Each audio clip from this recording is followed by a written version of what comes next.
What a story. I guess first half, second half. And I get to be honest with you, I feel mostly to blame for getting us out of sync because I just felt like there were some bad calls out there, and I started to really focus on the officials, and I never should have done that. And kind of took our whole team out of sync. And you know, we got back. We gave them 14 points. A fumble return for a touchdown, an interception return for a touchdown. Other than that, I thought our defense played pretty well. I mean, I don't look at it from a stat thing. I just look at it from a point value that defensively we were able to do some things and played pretty well. And offensively in the second half, it's a tale of the first half, can't do a thing. Shoot ourselves in the foot all day long. And then in the second half, we came and made some big plays and had an opportunity to shut the game down with our run game. And Zach Trotty was immense in the fourth quarter, and I think that made a big difference. Phil, what's Sewell's status? You got things up pretty good out there. Well, you say pretty good. I don't know what that means. He got dinged, and we'll look at that. We decided that he was going to play. And that's just something for the trainers to make decisions about and so forth. He had hurt his back the week before, and he came down hard on his back, and we just, that was it. We weren't going to take a chance with him. How did Farnham get behind the defense for those 2 long touchdowns? It was the coverage. They take a lot of risk in that they come cover zero, and it works. I mean, they disrupted our offense, but you always have the chance for a big play. The first one that was called back, we had Buddy in the end zone. He says that he didn't bobble it. He caught it, and they said that there was a bobble. We had him over the top one time, and we just went off his hands. So, I mean, we were close, and we just didn't finish. And when you're in cover zero like that, it's one-on-one. It's our guy against your guy, and if we can protect long enough, we have a chance to make a big play. And so we tried to max protect, roll it out, and we were able to hit Buddy over the top. And I think that was just a product of the defense. What did you see from the 2 different quarterbacks Cornell used?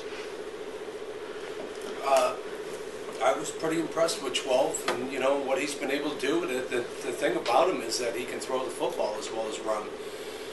We were pretty good against him on the run. We knew he'd like to run what we call the tray fold and tie fold.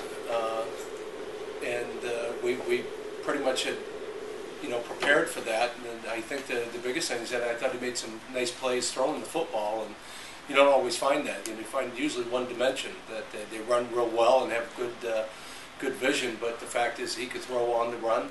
I thought was he did a pretty good job. And as far as the other guy, it's hard to say is whether he was in his rhythm or not. That's I guess he didn't play last week, so it's hard to tell whether he was right up to, was he 100% or not. I don't know. Can you talk about the point swing there? I guess 14 points in 15 seconds. What that did for your team? It was huge. It was a big momentum swing because there was a lot of frustration at that point. We just kept shooting ourselves in the foot. We weren't making the plays that we wanted to play, and that was big. I mean, that Jimmy Devlin putting us in great field position was on an interception was big. That was just you saw it on our sidelines, and people just all of a sudden started to believe that that we just had to put it together ourselves and not worry about them and worry more about ourselves.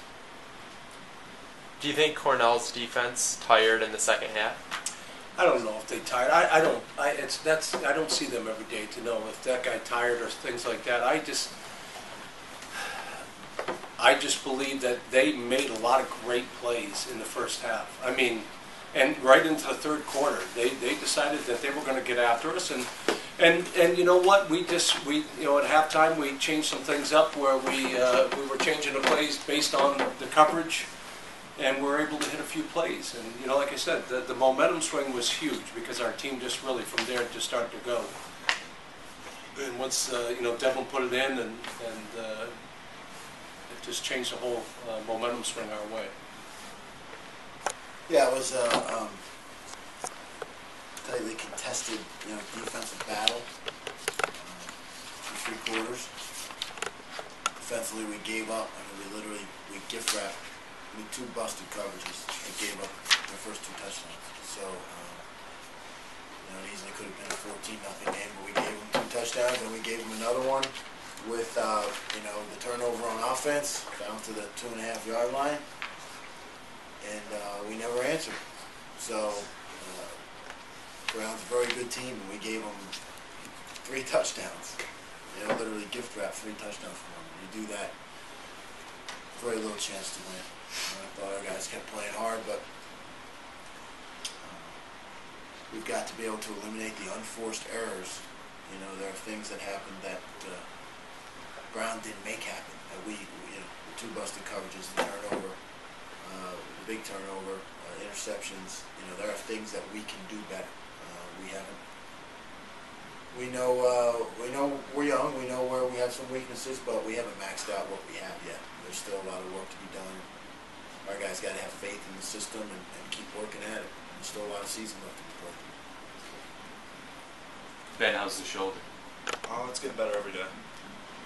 How do you think it affected your ability to throw the deep ball? To be honest, I'm not. I don't really think so. It's been getting better every day. It was pretty bad last week until I couldn't go. Could barely throw 5 yards, but it's got progressively better. I don't think it really affected deep ball. Those are just poor decisions, poor throws.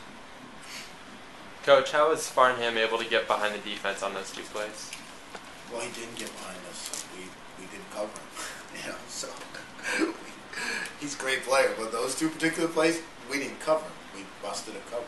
We had a guy who thought he was covering one guy, which should have been covering him, and twice. It happened twice. We just had a miscommunication, missed assignment, and let him go free. So he's going to make plays on you if you cover him, but it's tough enough if you let him go free. Anthony, what makes Farnham such a difficult matchup? What does he do well? I think he runs pretty good routes, and he's just a good football player. I mean, he catches every ball thrown his way pretty much, and it's just guys like that who you can't coach stuff like that. You can't coach natural ability and knack for the ball, and I think that's what he has over other receivers. Can you talk a little bit about your fumble recovery touchdown? Yeah, sure. Dempsey Quinn came around on the other side and got the quarterback fast enough while he was throwing.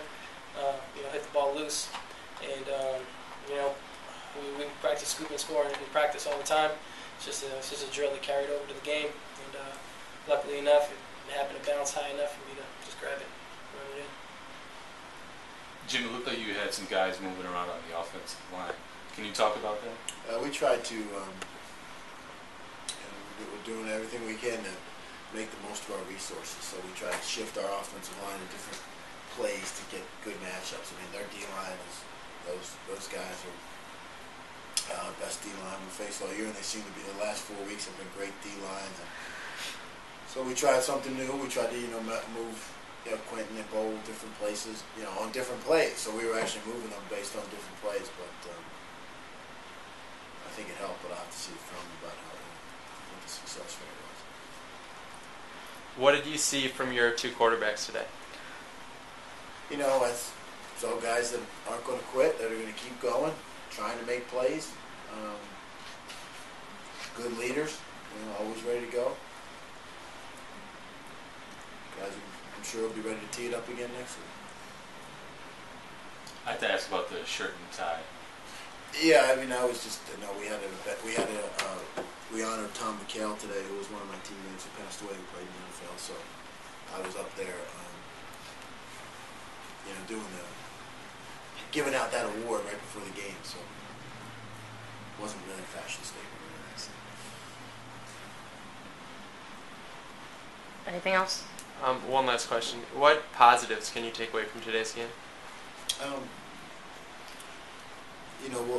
We'll see. I think that a lot of the plays that they made on offense, like I said, we were missing lines. So I think we can look at it and say that we played, really, really good defense, solid defense, scored a couple times with defense, against a very good offense. We played well for 3 quarters, so we can take a lot of positives from that.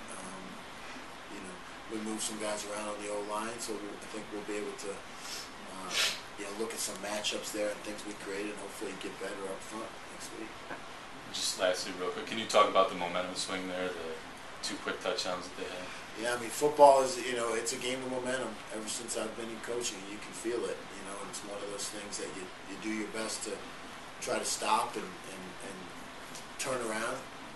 It seems like once it gets going for you, it's great, and once it gets going against you, it's like a tidal wave. It's hard to stop it.